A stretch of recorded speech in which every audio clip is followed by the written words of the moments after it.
Hello दोस्तों, ज़ियान classes में आपका फिर से स्वागत है। आज हम एक फिर नए टॉपिक के साथ आ चुके हैं। इससे पहले मैंने आप लोगों को लघुत्तम समावर्तक पढ़ाया था और आज हम पढ़ेंगे महत्तम समावर्तक। ठीक, तो चलते हैं। इसमें हम दो तरह से पढ़ाएंगे महत्तम समावर्तक, एक गुणनखंड विधि से और एक भाग विधि से।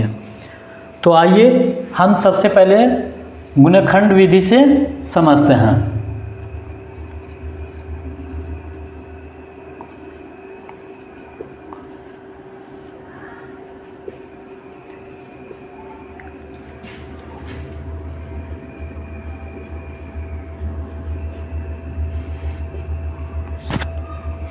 तो हम दो तरीकों से सीखेंगे, एक गुणनखंड विधि से, एक भाग विधि से सीखेंगे। तो चलिए प्रश्न की ओर चलते हैं।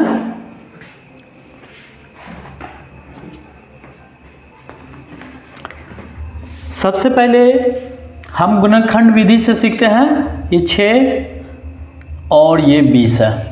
ठीक, सबसे पहले हम क्या करेंगे, गुणनखंड विधि से 6 का एलसीएम लेंगे, 2 से द्वितीया 6। आइए फिर हम 20 को 2 से, 10 दूने 20, 2 पंचे 10। अब देखिए हम 6 का देखते हैं। तो 6 में क्या आएगा, 2 गुने 3 और 20 में आया, देखते हैं 2 गुने 5। ठीक, अब हम इन दोनों में से कॉमा निकालेंगे, ये दोनों, और किसी में एक जैसा नहीं मिल रहा है तो मुझे ये दो। तो मेरा मौसा क्या आएगा, मौसा महत्तम समावर्तक मेरा क्या आया, 2 आया। अब चलते हैं इसको भाग विधि से बनाते हैं। भाग विधि से हम दूसरे सवाल को ले लेते हैं, एक 17 और एक 25। ठीक, 17 को हम लघुत्तम लेंगे, 17 इकाई 17। फिर 25 का लेते हैं, 5 25। फिर 5 से लेते हैं, 5 इकाई 5। तो देखिए 17 गुने 1, ये किसका रहेगा, 17 का रहेगा। 25 का देखते हैं, 5 गुने 5, 5 गुने 5 गुने 1। अब देखिए इन दोनों का जो है बराबर 1 आया। तो इसका मौसम क्या आएगा, महत्तम समावर्तक 1। तो ये तो हम ऐसे भी समझा सकते हैं और इसी को प्रश्न में बदल कर देखते हैं। सवाल क्या रहेगा, आप लोग गौर से इसको, आप लोग कहेंगे कि सर ये सिंपल हो गया, ये कैसे हो गया सर। मैं इसी सवाल को फिर पलट कर बताता हूँ। प्रश्न रहेगा, अभाज्य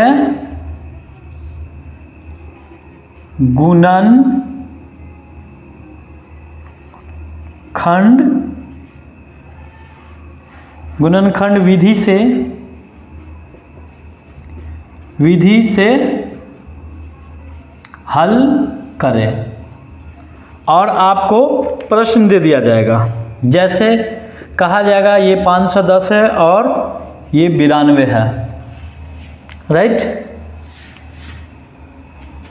मैंने कहा कि महत्तम समावर्तक आपको ज्ञात करना है, तो आप बना सकते हैं, एकदम इजी है। उसी को मैंने एक प्रश्न में डाल दिया कि अभाज्य गुणनखंड विधि से हल करें। फिर आप कहेंगे सर कैसे बनेगा, आप सवाल तो बहुत टफ लग रहा है। लेकिन कुछ टफ नहीं है, जैसे इसको बनाया है वैसे ही मुझे इसको भी बनाना है, भाग विधि से और गुणनखंड विधि से। ठीक, तो हम भाग विधि से बनाते हैं। 510 का एलसीएम लेते हैं, 2 से 2 दूनी 4, 2 पंचे 10, 2 पंचे 10, 255 आ गया। मैंने इससे पहले भी आप लोग को पढ़ा चुका हूँ कि किसी भी संख्या लास्ट में अगर सम रहा तो सम से कटेगा और विषम रहा तो विषम से कटेगा। तो ये संख्या विषम है, इसलिए मुझे विषम से ही कटना होगा। तो 5 × 25 और 5 × 5, तो ये मेरा 51 आ गया। फिर हम इसको, ये विषम संख्या है 3 है, 1 है, 51 है, लास्ट में 1 है विषम संख्या, ये विषम ही संख्या से कटेगा। तो ये क्या आएगा 17 × 51। फिर इसको लगाते हैं 17 से, 17 × 17। अब आइए 92 का।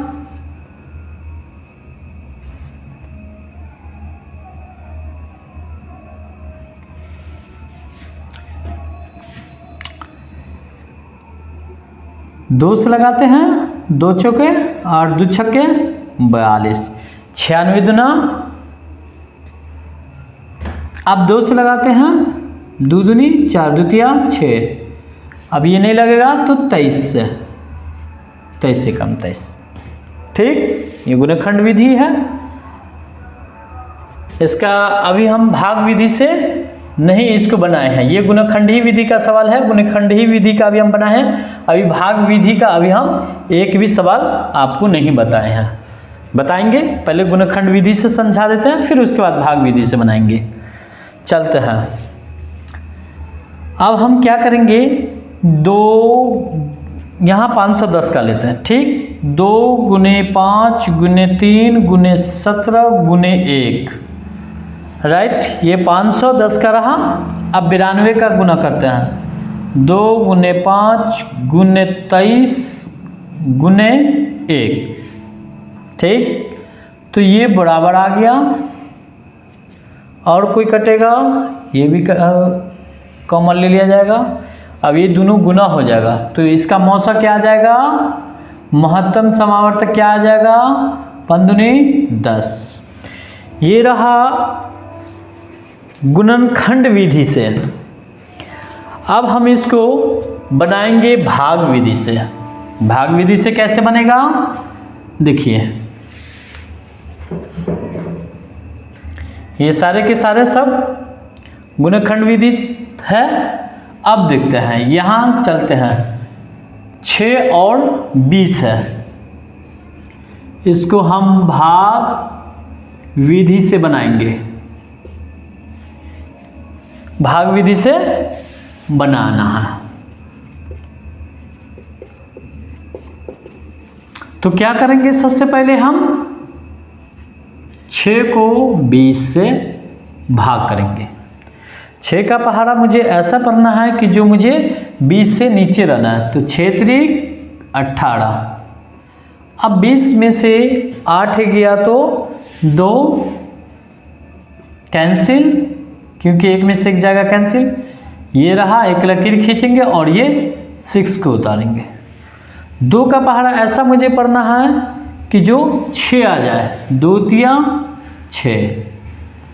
चलिए, तो 2 से ये संख्या काट दिया गया, इसका मौसा क्या आ गया, 2 आया। देखिए मैंने लघुत्तम समावर्तक में बनाया था तो उसका भी 2 आया, और भाग विधि से भी मैं बनाया। तो ये रहा मेरा पहला सवाल और ये रहा मेरा पहला सवाल। ठीक जी, अब चलते हैं दूसरा सवाल। दूसरा सवाल है 17,25। ठीक, आप इसको उतार लीजिए क्योंकि आगे बताएंगे तो फिर मिटाना पड़ेगा मुझे। चलिए मिटा दी हूँ। अब हम क्या करेंगे, 17 से भाग करेंगे। क्या करेंगे, 17 से उसको भाग करेंगे 25 को। तो 17 इकाई 17, 5 में से 7 नहीं जाएगा, तो हमें क्या लेना होगा, इनसे हाथ से लेना होगा। तो ये 15 हो जाएगा, 15 में से 7 गया तो 8, और 1 में से 1 गया कैंसिल। फिर आते हैं ये 17, उतारेंगे और फिर पहाड़ा पढ़ेंगे। तो 8 का पहाड़ा 2 मरतबा पढ़ेंगे, 8 दूनी 16, 7 में से 6 जाएगा 1, कैंसिल। अब ये नहीं कर पाया तो इसका मौसा क्या आया, 1 मिनट, फिर आएगा 1 8 8, तो इसका आंसर कितना आया, 1 आया, राइट। क्योंकि 1 से भाग ये हो गया, जो संख्या कटेगा उसका मौसा वही हुआ, तो इसका मौसा क्या हो गया, मौसा हो गया 1, राइट। एक तो ऐसे हम जनरल मैथ से भी, सिंपल भाषा बेसिक मैथ जो होता है उससे हम सीखें, लेकिन ये क्वेश्चन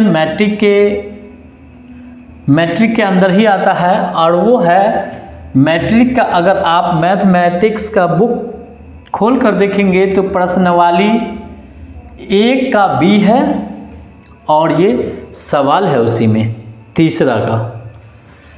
तो हमें एक बेसिक में भी समझाना पड़ा कि ये गुणनखंड विधि में है और भाग विधि में, और ये ऑटोमेटिक मैट्रिक के मैथमेटिक्स से ही सवाल है।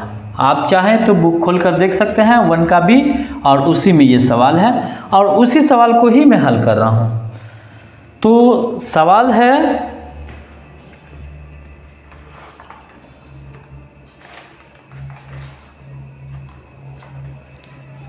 तीसरा से स्टार्ट है। चलिए, ये तो समझा चुके हैं, अब इसमें भी आ जाइए। इसी सवाल को कई ढंगों से बनाया जाता है। कहा जाएगा कि आपको महत्तम समावर्तक ज्ञात कीजिए और उसमें मौसा भी ज्ञात कीजिए, लौसा भी ज्ञात कीजिए।